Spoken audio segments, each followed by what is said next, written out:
PSLVയുടെ expose സാറ്റിലെ രണ്ടാമത്തെ പേലോഡായ പൊളിക്സും നിരീക്ഷണം തുടങ്ങിയെന്ന ISRO.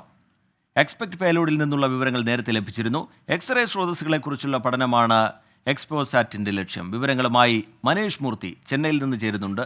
Manesh, വിവരങ്ങൾ എന്താണ്? റീജിത്ത്, ജനുവരി 1 എക്സ്പോസാറ്റ് വിക്ഷേപിക്കുന്നത്. അതിനുശേഷം കുറച്ച് ദിവസങ്ങൾക്ക് ശേഷം തന്നെ എക്സ്പോസാറ്റിലെ പേലോഡായിട്ടുള്ള എക്സ്പെക്റ്റിൽ നിന്നുള്ള വിവരങ്ങൾ, അതായത് തമോഗർത്തങ്ങളെ കുറിച്ചും എക്സ്റേസിനെ കുറിച്ചുമൊക്കെയുള്ള ന്യൂട്രോൺ നക്ഷത്രങ്ങളെ കുറിച്ചുമൊക്കെയുള്ള പഠനമാണ് എക്സ്പോസാറ്റിന്റെ പ്രധാനപ്പെട്ട ലക്ഷ്യമെന്ന് പറയുന്നത്.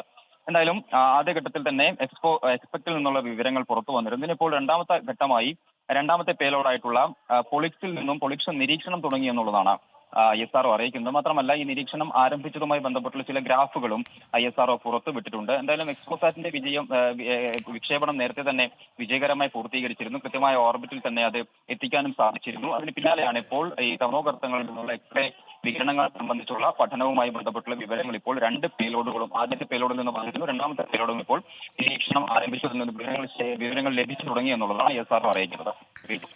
ശരി, മനേഷ് മൂർത്തി ചെന്നൈയിൽ നിന്ന് വിവരങ്ങൾ പങ്കുവയ്ക്കുകയായിരുന്നു. ഈ റിപ്പോർട്ടോടുകൂടി ഇന്ന് സംഭവിച്ചതിൻ്റെ സമയം പൂർത്തിയാവുകയാണ്. ഇനി ഇപ്പോൾ കിട്ടിയതുമായി പ്രേക്ഷകർക്കൊപ്പം പ്രജിൻസി കണ്ണനും സോനാജറിയും ചേരും. നമസ്കാരം.